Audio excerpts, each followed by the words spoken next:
So before we get started, check out the following links in the description box below as highlighted in the image shown. So you'll be able to get our past papers, our link to our official website, link to accreditations, our link to donation page, and contact details in the description. So once you'll be watching a certain video of any lesson or of any past paper, you'll be able to get all these links, and you can be able to get to download past papers, to reach to our official website. You'll be able to see links to our accreditations so that you can see which authorities have accredited us. You'll be able to reach to our donation page as well as our contact details. Welcome back to another lesson. We continue with our revision series. And in this video, we want to look at an exam that was done in August 2022 and on fundamentals of finance, and our focus will be on question number 5. The question reads, outline 4 circumstances under which a company would prefer to use short-term debt financing compared to other sources of finance. Now, when you happen to find this question in your exams, this is exactly what you should give. We are talking about circumstances under which a company would prefer a short-term debt financing. So, 1, where there is an urgent finance need. Urgent finance need. By this we mean that short-term debt financing, short-term debt financing, short-term debt financing can be useful in such situation. Can be useful in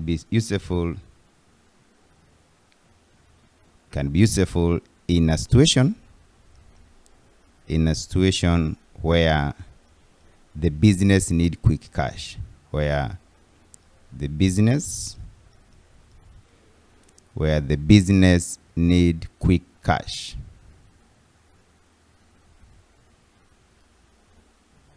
Where the business need quick cash. That is the first scenario, yeah? Where there is a need for quick cash, then the business will opt for short-term financing. Another reason is where there is lower interest rate. Lower interest rate. Interest rate. Now, by this we say that short-term debt financing, short-term debt financing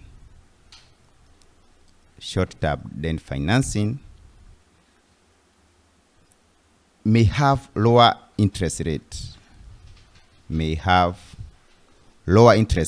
Compared to other form of financing. May have lower interest rate. Another reason that a business may opt for a short-term debt financing is where there is flexibility.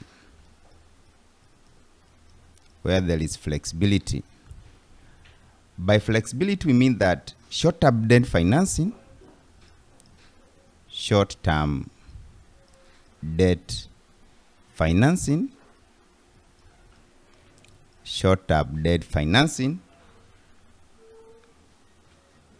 are more flexible. Yeah, are more flexible compared to the long-term debt financing, meaning that the terms of the debt can be changed easily. And finally, we can talk of limited financial history. Limited financial history. In a situation where business has not been operation for long, the business may only qualify for short-term debt financing. So we say that startups and newer business, startups and newer business, startups and newer business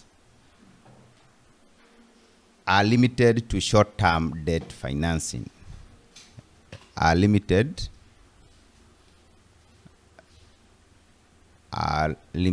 to short-term debt. To short-term debt. So that's how you are to score the 4 marks by listing down and explaining circumstances under which a company may be forced to seek short-term debt financing. We have said that the first reason is where there is an urgent need for finance, and the second one is where the interest rates are low, where there is flexibility, and finally limited financial history. Good. Now we move on to part B. Part B, you are asked to explain 3 differences between value maximization goal and profit maximization goal.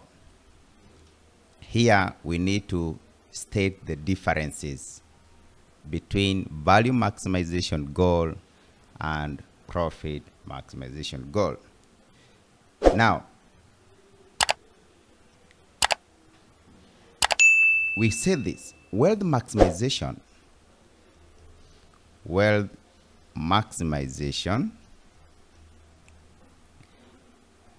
is the management financial resources. Wealth maximization as the management financial resources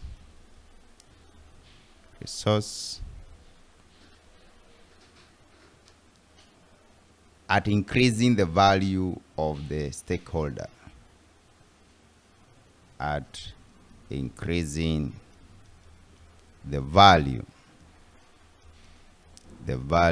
of stakeholder. While profit maximization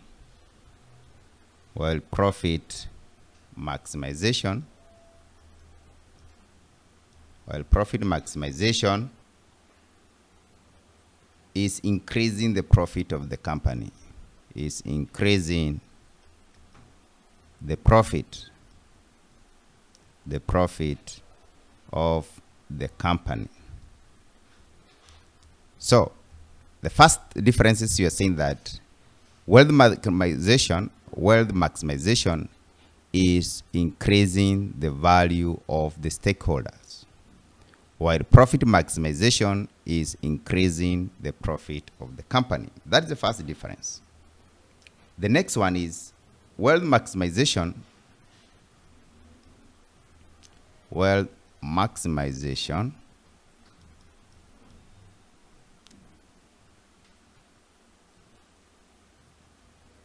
is increasing the value of the stakeholder in the long run or in long term. It's increasing the value of stakeholder in long term.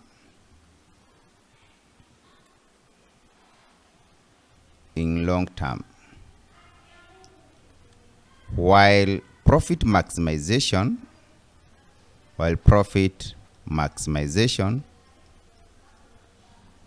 is in the short term, is increasing the profits in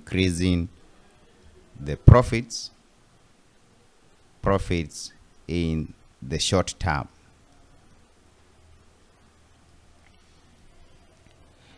Another difference is we can say that wealth maximization helps in achieving a larger value of the company.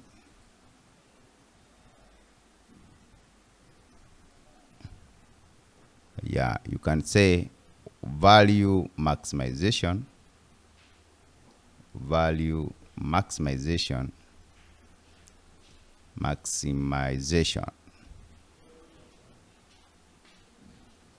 Can say value maximization is increasing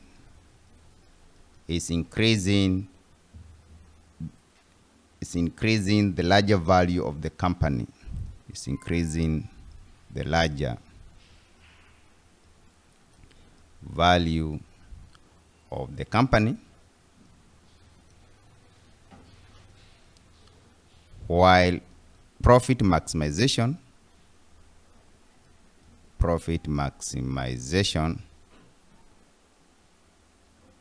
is efficient in day-to-day operation of the company, or is to make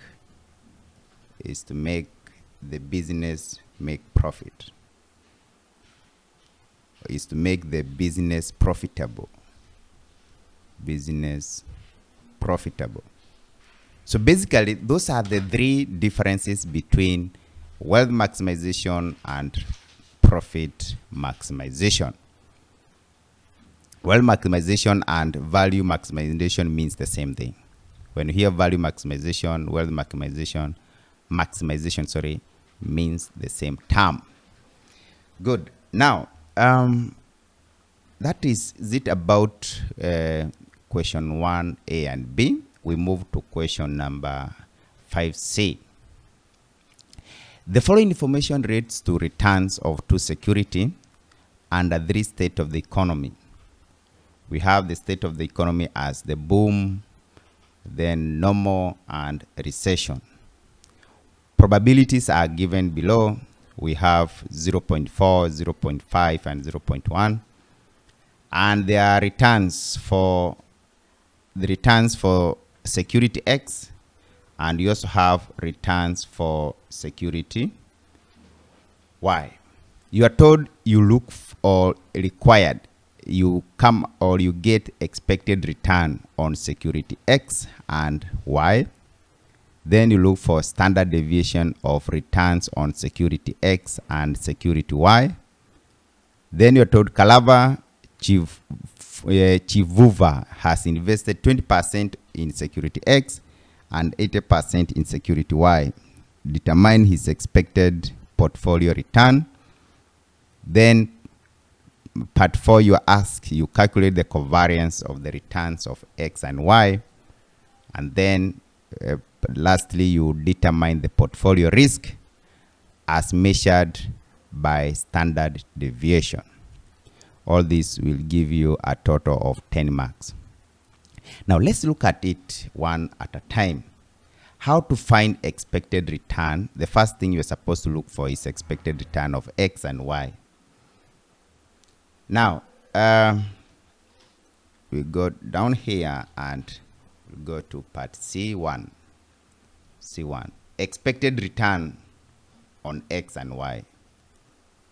Expected return. Let's first deal with X. How do we find expected return? We have the probabilities given here. We are going to multiply these probabilities with the rate that are given. For the boom, 18%, probability 0.4. Normal, 14%, probability 0.5. Recession, 12%, probability 0.1. Then we add them. So we are going to have 0.4 times 18%. Then we add 0.5 times 14%. Then we add 0.1 times 12%. And this will give you, I hope, let me take you back to the question. We want to get the expected return of X. That means 18 times 0.4, 14 times 0.5, 12 times 0.1. This will help you get expected return for X. And that should give you 15.4%. Now, we are going to do the same for expected return of Y. This is 15.4%. Expected return of y. Expected return of y, we do the same. The probability is given for the securities, 24% times 0.4, 22% times 0.5, 21% times 0.1.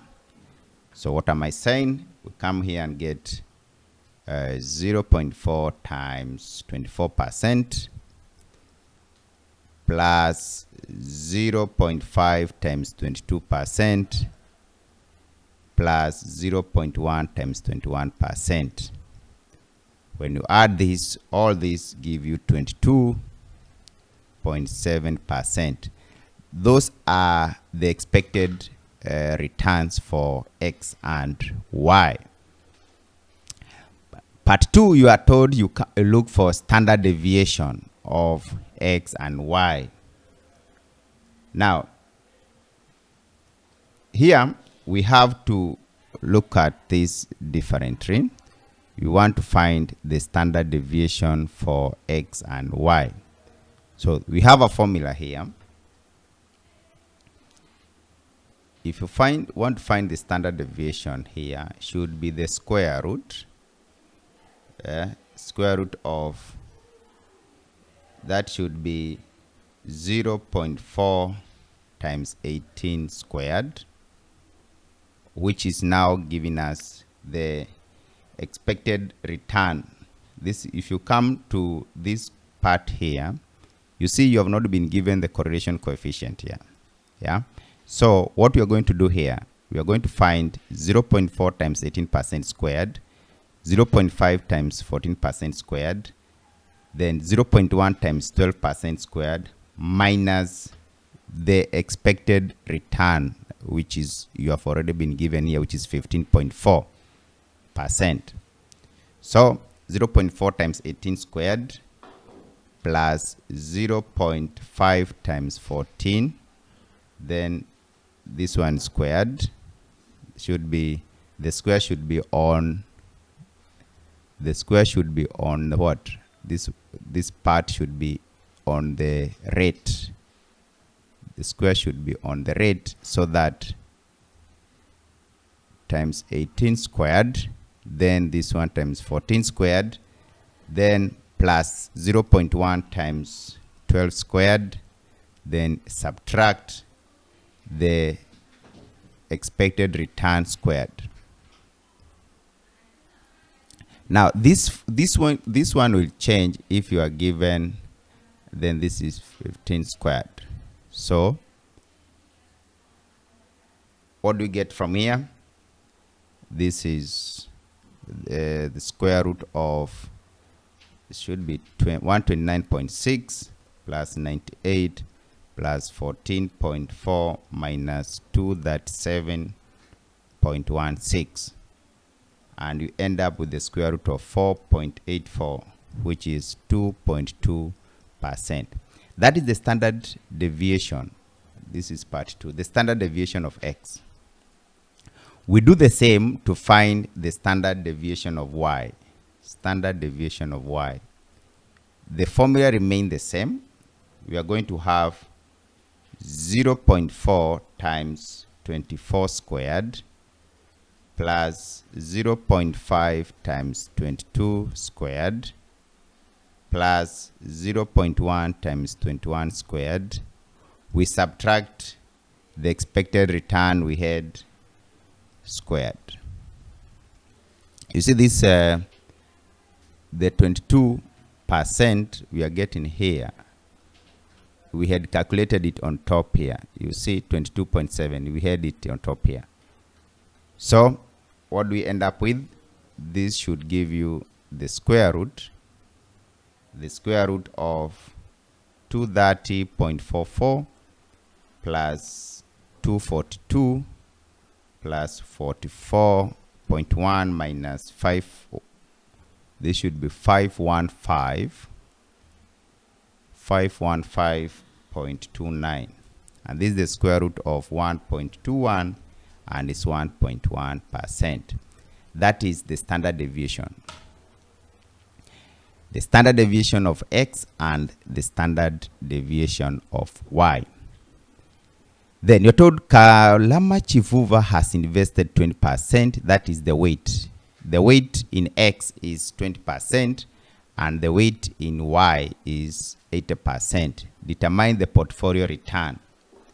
Now, if you want to find the portfolio return, is the weight times expected return. If you want to find, this is part 3. If you want to find portfolio return, you look at the weights. You are told the first one is 20%. That means 20 over 100 times expected return in X is 15.4%. The other one is 80 over 100 times expected return there is 22.7%. So when you do this way, you find this is 3.08 plus 18.16. And that is 21.24%. 21.24%. I say that if you want to find the portfolio return, we are saying that you look at the weights of each investment times the expected return of each investment. Good. Next, you are asked to part 4, you calculate the covariance of returns of X and Y. This is, we want to find the covariance of return. That is part 4. We want to find covariance of return between X and Y. So we shall first have the probability. The probability of the boom, 0.4. Then we have 0.5 and 0.1. The expected return of X is 18, then 14, and then this one is 12. Then when you take expected return minus, this is the return minus expected return, means that, I want to take note of this. Expected return of X was what? Come back to part 1, 15.4. So we shall have the return of X minus expected return here. That means 18 minus 15.4 and 14 minus 15.4, 12 minus 15.4. What do you get here? 18 minus 15.4, this is 2.6. 14 minus 15.4, negative 1.4. 12 minus 15.4, you get negative 3.4. Do the same for Y. Expected return for Y was 24, 22, and 21. We do the same. Y minus expected return of Y. What was the expected return of Y? If you go back to the first part we did, the expected return of Y is 22.7. We come here and subtract 24 minus 22.7, you get 1.3. 22 minus 22.7, negative 0.7. 21 minus 22.7, you get negative 1.7. What we are going to do next year is probability multiplied by expected, the difference we found here, X minus X bar. Then we also have Y minus Y bar. This is how we find the covariance. What am I saying? 0.4 times 2.6 times 1.3. That's exactly what we mean. We are going to find this is 1.352. 0.5 times negative 1.4 times negative 0.7. When you have this negative, the product of negative changes the sign. This will give you 0.49. Then 0.1 times, this is negative 3.4 times negative 1.7. This will give you 0.578. When you add all these, they give you the covariance. You add all these, they give you the covariance of the two assets portfolio. So therefore, we can say that the covariance here, we can say that the covariance is 2.42. Good. Now, we are now going to look at the last part here. You are to determine the portfolio risk. as a measure by standard deviation. Remember, there is the first part we did is the standard deviation of returns on X and Y. Now the portfolio risk here, we are merging the two assets, X and Y. We are not looking for the standard deviation of each as we had done before. Here we want to find the portfolio risk of the two assets. Now let's come portfolio risk. That is part 5. The portfolio risk, it is the square root of the weight in X squared, the standard this is the standard deviation of X squared, plus weight in Y squared, standard deviation of Y squared, plus 2 times weight of X, weight of Y, the covariance XY. Where are the weights here? The weights are given in part 3. You are told that Chivuva has invested 20%. Though these are the weights. So it means 20% is 0.2 and 80% is 0.8. Then the standard deviation of X and Y, we calculated them here. These are the standard deviation of X and Y.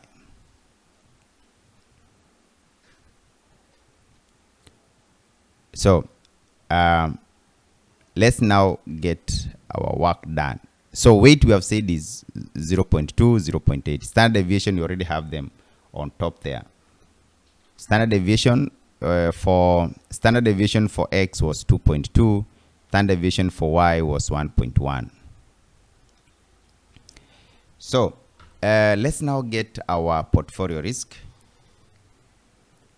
Portfolio risk here, we are going to find the square root of 0.2 squared times 2.2 squared plus 0.8 squared times 1.1 squared plus 2 times 0.2 times 0.8, and the covariance we have is 2.42. Let me just explain these figures here. The weights, I said the weights are given there. The standard deviation we had calculated, the standard deviation for each asset on top here. So we bring it down and we add together all this. 0.2 squared times 2.2 squared, you end up with 0.1935. 0.8 squared times 1.1 squared. You see, you are taking the product of this times the product of this. So what do you have here? This is 0.7744.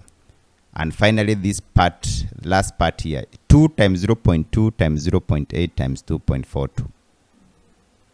You end up with 0.7744. And lastly, you get their square root, 1.7424. This will give you 1.32%. Maybe I can make a clarification. Let me make a clarification on how to get the standard deviation of each asset. There's another way you can find this one. You see, this one has been merged. There's another way you can find the standard deviation of each asset. You see, the standard deviation here, standard deviation can also be the square root of the variance. Yeah, the square root of the variance, meaning here it is the variance here you get, and if you want to find the variance is the summation of x minus x bar squared times their probability. X minus x bar squared times their probability, yeah, divided by the number of items here. So since here we have already been given these figures here, we are saying 0.4 times 18 squared. These are the expected return. Then 0.5 times 14%, 0.1. The reason we introduced this one came in to capture what we are calling expected return, because here we have in x minus x bar squared. This is going to give you the expected return. Remember, when we are getting the expected return, what did we do? We took 0.4 times 18%, 0.5 times 14%, 0.1 times 12%. So there can be a different way to find the standard deviation of each one, but I consider this method here, so when you find in your books that there is another way you can find the standard deviation, don't say that it is only this way you can find the standard deviation, but they all end up giving you the same answer. The only thing that has no different way of working is when you want to find the portfolio risk. The portfolio risk will remain the same. It's goodbye for now. We meet in our next video. Bye. So if you like this video, you can always enroll with us. You'll be able to access more of these revision sessions, and also you'll be able to find well done lectures or pre-recorded videos for all the KASNEB courses as well as CHRP. And in case of anything, you can always reach us out. We have our contact details on the screen. Feel free to call, feel free to WhatsApp anytime. So thank you, and let's meet in our next session.